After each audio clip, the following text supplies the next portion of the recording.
Mississippi and its tributaries have kept faith with those it serves by supplying answers to many of mankind's needs and desires.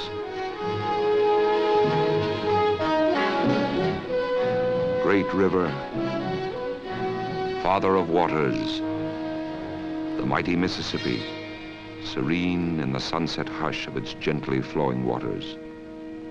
Until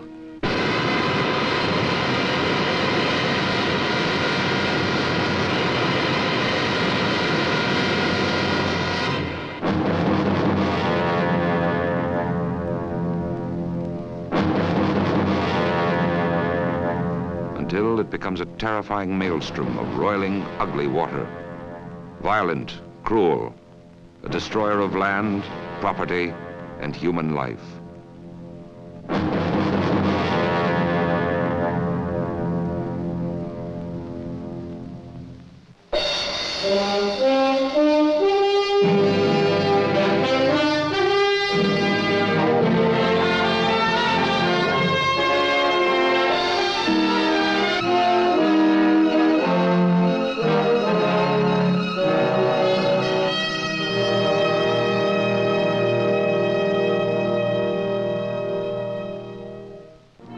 Residents of the upper Mississippi River Basin will long remember 1965 as the year of the Big Flood.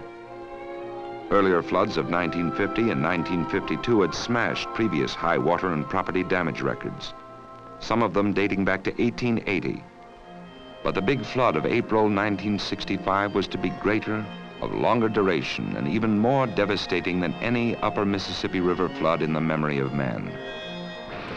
The river turned killer spilled from its banks, inundated 3 million acres of some of America's most productive farmland, invaded some 125 cities and towns, paralyzed rail, highway, and river transportation, caused the deaths of 15 persons, and damaged or destroyed $157 million worth of public and private property.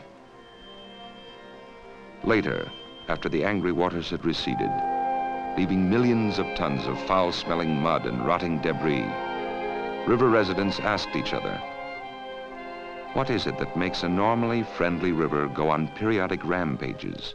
How did the Big Flood of 1965 happen?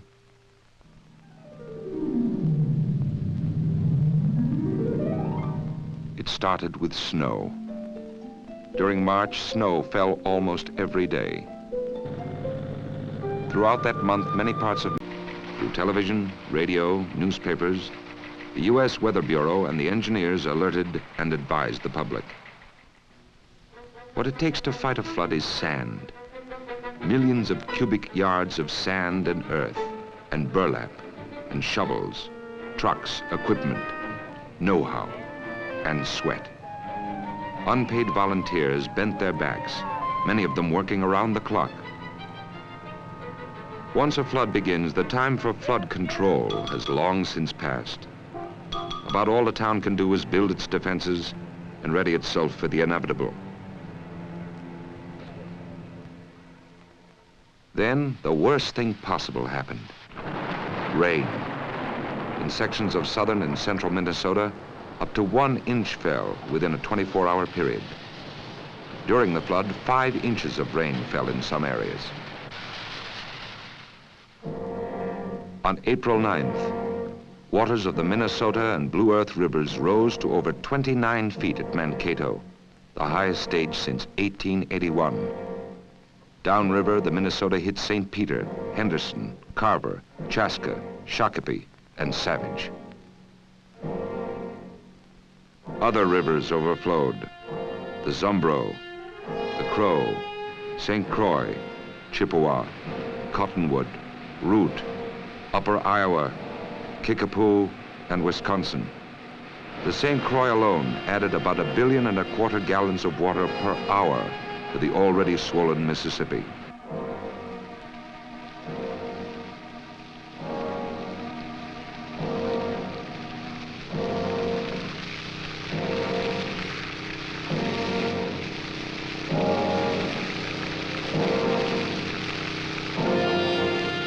When the flood's full fury struck, new high water marks were recorded in community after community. La Crosse, Wisconsin, nearly 6 feet above the flood stage. Rock Island, Illinois, and Davenport, Iowa, over 7.5 feet. Guttenberg, Iowa, more than 8 feet. Mankato, Minnesota, 11 feet. St. Paul, 12 feet. And at Savage, Minnesota, the water stood at more than 21 feet above the flood stage level.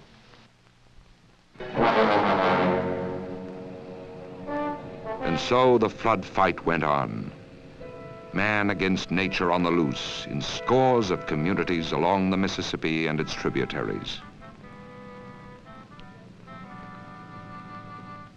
Winona, Minnesota won its battle with the river, but only after waging a massive 8-day fight. Hundreds of volunteer workers placed 350,000 cubic yards of earth, filled and placed 1,300,000 sandbags, and used up to 100,000 square yards of plastic sheeting, building a 9-mile-long dike as high as 15 feet.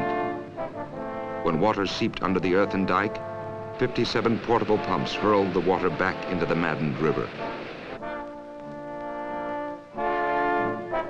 The city estimates that the heroic flood fight cost about $2 million, but it prevented about $20 million worth of damage to public and private property.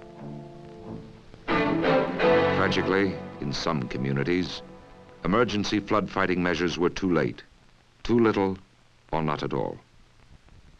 In some towns, volunteers and local authorities fought stubbornly and lost.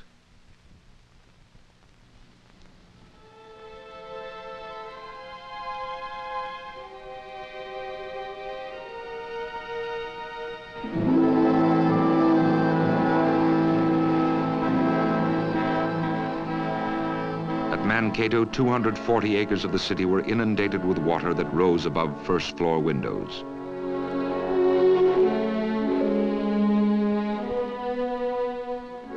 Damaged were 62 industries, 1 high school, and 350 homes. 4,500 Mankato residents were displaced.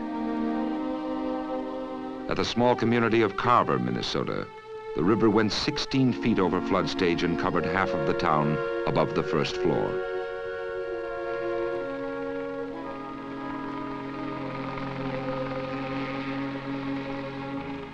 At Chaska, 1,500 persons were forced to flee their homes in haste when the dikes failed. Emergency dikes saved the city's sewage plant and its county courthouse.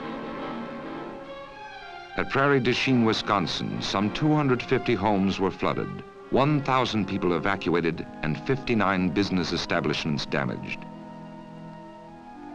Railroad traffic ground to a halt. Flood fighting is intensely personal. It's men and women fighting, sometimes with their bare hands, to save their town, their homes, their business firms, and their lives. During the flood of 1965, more than 100,000 residents of flooded communities worked until their backs ached, their hands blistered, and their eyes grew red from lack of sleep. Officers and men of the Minnesota, Iowa, Illinois, and Missouri National Guard performed rescue operations. More than 600 Corps of Engineer employees, aided by several thousand temporary employees, provided advice and assistance to officials in 65 flood localities and built emergency dikes at federal locks and dams along the river. The responsibilities of the Corps of Engineers in flood fighting are defined by federal law. The role of the Corps is to advise state and local authorities when requested to do so, and to assist when state or local authorities have exhausted their capabilities or are unable to cope with the flood situation. Thus, after all local resources were exhausted, the Corps furnished flood-besieged communities with sandbags, lumber, plastic sheeting, and other flood-fighting materials, in addition to trucks, pumps, portable lights, and hand tools. Coast Guard craft patrolled the river, rescuing the stranded and preventing looting. Navy, Air Force, and National Guard aircraft flew rescue and reconnaissance missions.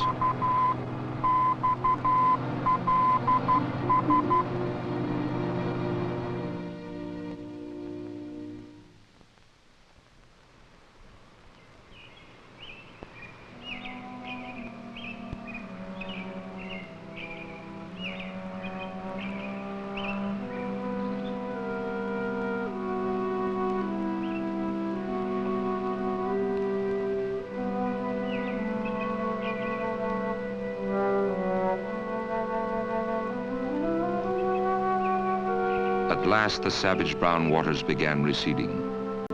After 22 days at St. Paul, a month at Clinton, Iowa, 6 weeks at Hannibal, Missouri, making the big flood of 1965 not only the most severe in upper Mississippi River history, but the longest as well.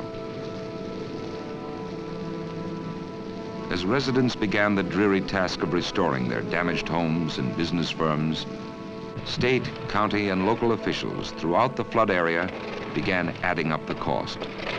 The total was almost staggering. Throughout the upper Mississippi River above Hannibal, Missouri, damage to public and private property is estimated at more than $92 million. Damage to agriculture more than $44 million. And damage to transportation systems more than $21 million.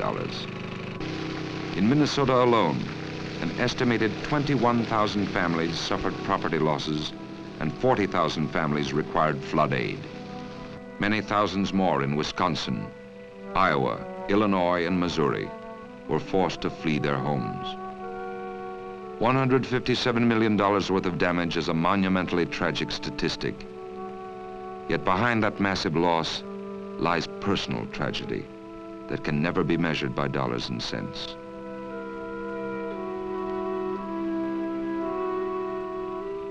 Money and time and sweat can rebuild a flood-battered community. Soap, water, and elbow grease will remove the dirty brown marks. But the emotional scars of the flood survivors, do they ever really heal? How does one measure that kind of loss in dollars? Fighting the big flood cost the affected states and communities some $11 million, a tremendous sum. However, that $11 million prevented more than $260 million worth of damage that surely would have resulted had it not been for the emergency dikes that were constructed along the Mississippi and its tributaries.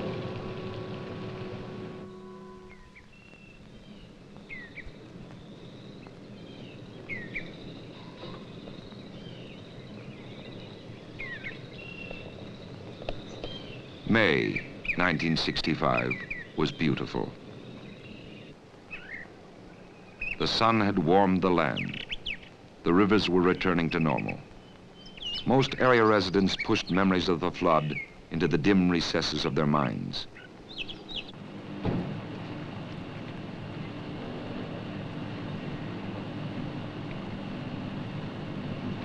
Except those who had suffered through the nightmare of angry water that crept, crawled, eddied, and swirled through the streets and buildings of their town. Many of the more thoughtful asked the question, can we make this flood the last flood?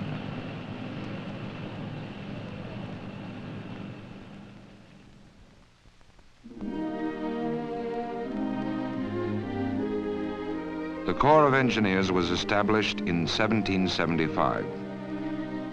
In 1824, it was made responsible for maintaining the nation's navigable rivers while conserving river resources. In 1936, the Corps was assigned the additional responsibility for assisting states and communities in developing and carrying out local flood control programs.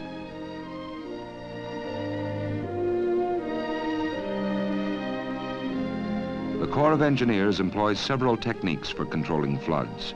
However, one of the most effective methods for water conservation and reduction of downstream levels during flood periods